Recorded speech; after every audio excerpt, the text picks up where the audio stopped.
parte de la encarropiedad es la forma básica en que el agricultor, sobre todo el pequeño, inicia un proceso de recambio en cuanto a cómo producir. Pero además, nosotros tenemos un plan que está direccionado a cerrar cadenas, ¿no? Entonces, un agricultor tiene que ser dueño de su tierra para que nosotros podamos incentivarlo vía crédito, crédito barato, e insumos, más tecnología, equipamiento. Esos agricultores son los que deben encadenarse para llevar adelante un proceso eficiente de producción. Y esto tiene una lógica absoluta, porque el encadenamiento productivo al que hace usted referencia hace responsable a aquel agricultor de todo el proceso productivo, incluso de sus deudas, pero de otra manera es casi imposible. Cuando tenemos en el Ecuador tal vez miles de agricultores que no pueden tener sus títulos de propiedad o tienen que trabajar de modo precario por otras circunstancias, ministro. Eso es lo correcto. Y ahora, ¿cuál ha sido la costumbre o tendencia? Dispersar los recursos del Estado. Nosotros, desde que iniciamos nuestro proyecto, era concentrar en las comunidades, asociaciones, cooperativas, en las cuales nosotros invirtiéramos los recursos para poder lograr ese encadenamiento al 100%. Y para eso creamos los CDPACs. Los CDPACs, que son Centros de Desarrollo Productivo Agropecuario Comunitario, que es la suerte de llevar a estos agricultores a empresarios comunitarios. Ahora, para entregar un título de propiedad, supongo yo que se harán exámenes minuciosos. Si esos agricultores han hecho méritos, si realmente no son invasores de tierras, o si lo han sido en un momento determinado, se legaliza o se institucionaliza su propiedad. ¿Cómo se hace ese trabajo minucioso que tiene que ver con lo social, que tiene también que ver con la conducta cívica de las personas que están en ese proceso? Mire, yo para eso le quiero contar algo personal. Me ha tocado, porque la realidad es que yo recorro el territorio y entramos a entregar estos títulos, pero para mí no hay satisfacción más grande. Yo creo que una de las mayores satisfacciones que me llevo es entregarle el título de tierra a gente que ha perseguido por 30 años la propiedad de su tierra. Y que no ha habido manera que lo tengan. Que no los han atendido. Entonces, cuando yo entrego un título a una persona de 70 años, que ha trabajado su campo durante 30, y que yo tengo la posibilidad de decirle, mire, esto es suyo, eso no tiene valor, no tiene precio. ¿Cómo establecer quiénes merecen realmente y quiénes no? Porque también, y en la zona de Santa Catalina conocemos, hemos tocado el tema aquí innumerables veces, hay invasiones, hay personas que no merecen tener un título, incluso que están invadiendo propiedades públicas, propiedades del Estado que no les corresponden. Una zona delicada también en cuanto al tema ecológico. El país está lleno de eso. Sí. O sea, desde que nosotros llegamos hemos encontrado, pues, ¿no? Nosotros le llamamos edificios, adjudicación sobre adjudicación sobre adjudicación sobre adjudicación. Nosotros, bueno, estamos tratando, pero entenderá que el folio es enorme. Sin embargo, tiene que haber 5 años de posesión básica como uno de los requisitos, pero aparte de eso sí hacemos una investigación histórica de si esta persona ha estado ahí, durante qué tiempo, si se ha dedicado a la agricultura todo ese tiempo. Todas estas cosas son parte del análisis, ¿no? Pongamos un ejemplo: yo invado y después vendo el terreno que invado. Eso también existe. Ahí es correcto. Sí, yo no voy a negar, claro, no puedo negar lo que en efecto hemos evidenciado. Nosotros lo que hemos tratado de hacer es corregir de lo que tenemos información y lo nuevo hacerlo como la ley manda. Entonces, pero insisto, dentro de este recorrido nos hemos encontrado con estas cosas que son realmente infames, ¿no? Gente que realmente ha estado ahí durante 30 años trabajando y produciendo, ¿no? ¿Y qué acciones concretas se han hecho frente a los invasores en la zona de Santa Catalina? Bueno, que los hay, hemos revertido. Se pasa por la carretera, por la Simón Bolívar y se ve. Le puedo decir que acciones, nosotros hemos revertido adjudicaciones, donde hemos encontrado anomalías. Así es. Hemos revertido. Y eso nos ha costado pues bastantes enemigos, le cuento. Pero, ministro, ¿cómo evitamos nuevas invasiones ahí? Mire, me va a llevar usted a hablar de algo que no es mi especialidad. Creo que usted está mucho más empapado de eso. Yo siempre repito en mis intervenciones, ecuatoriano salvo ecuatoriano, la idiosincrasia del país tiene que ir girando. Porque mientras haya quien fomente y haya quien quiera beneficiarse del fomento de las irregularidades, este país va a continuar en un círculo vicioso. No sé cuántos funcionarios estén dispuestos a enfrentar estas situaciones como nosotros las hemos enfrentado. Eso se verá en el futuro.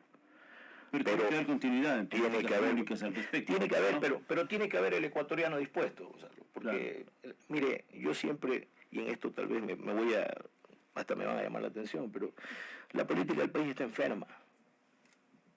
La política no es mala per se, pero la política del país está enferma. Y ha venido dando giros sobre este ámbito de informalidad y falta de decencia en muchas decisiones. Entonces, el país tiene, yo siento, porque en mis recorridos, yo soy una persona muy franca, yo hablo con la verdad, lo que hay, lo que no hay, se lo digo directamente al agricultor.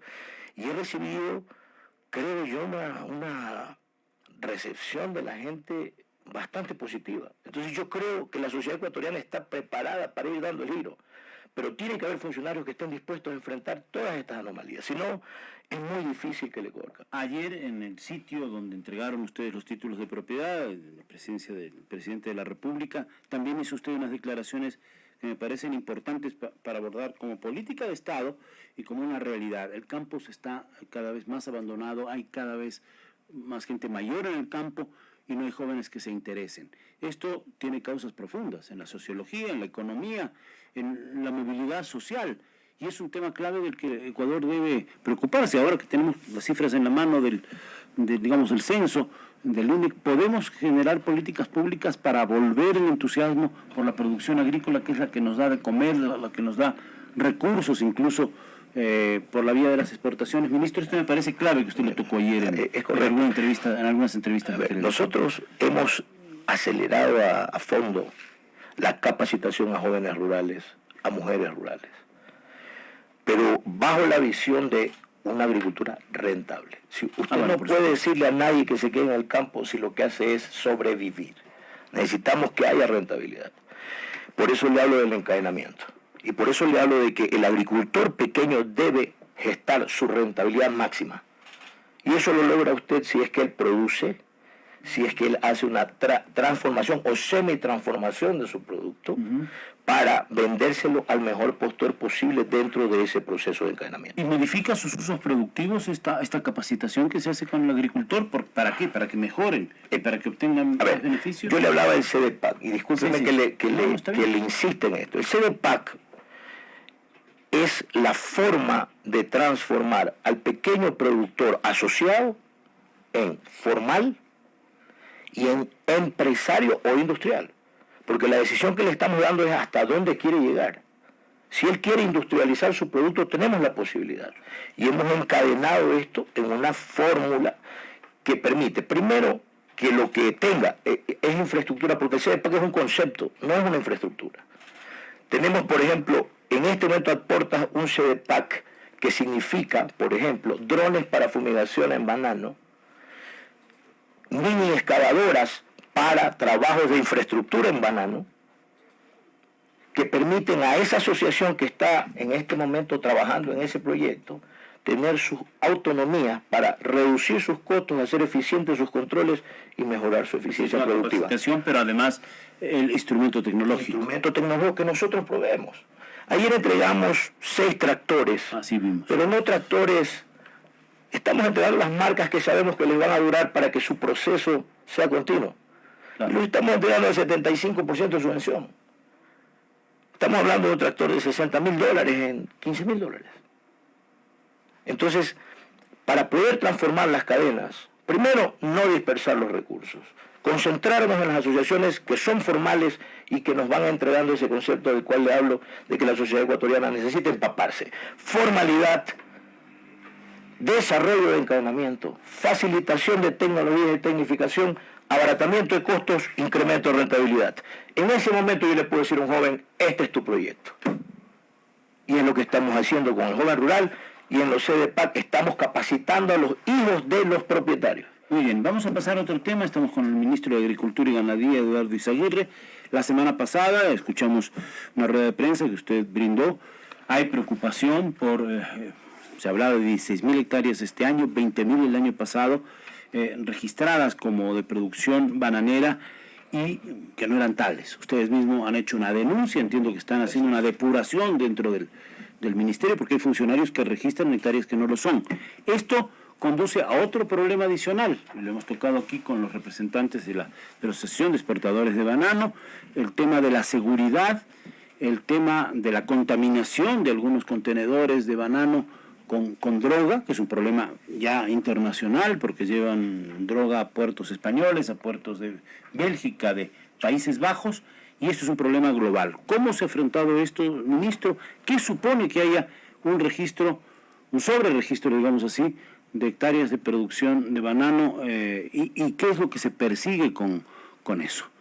Bueno, una cosa en la que estoy insistiendo cada vez que intervengo sobre este tema específico es tratar de no estigmatizar a la cadena de banano como la única aportante para esto, porque esto está presente en diferentes cadenas. Es una de las más vulnerables. Es una de las más, pero es que es el 60% de la exportación nacional, entonces es difícil que no aparezca, pero no necesariamente es la base. Pero voy a empezar del otro lado.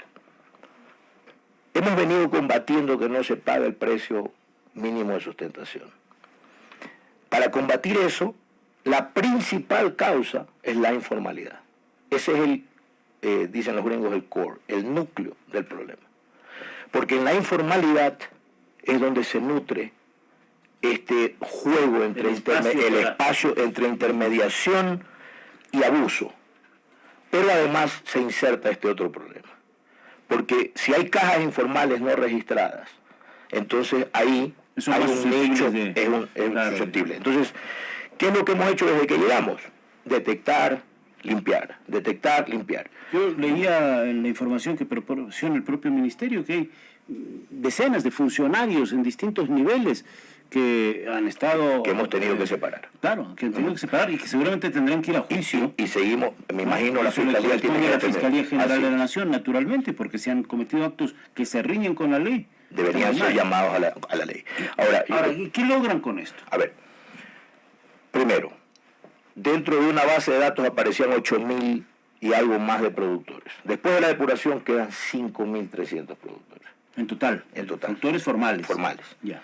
Entonces, productores registrados. Los demás eran códigos que no se encontraban, no tenían sustento de ningún tipo. Falsos. Falsos. Con el fin de inventar... volumen de cajas, volumen de contenedores, ¿verdad? Que lo que permitían es presentar a la luz pública una oferta falsa de fruta, que a su vez permitía el abuso con estos informales que no tienen registrada su tierra, que no tienen contrato con las exportadoras.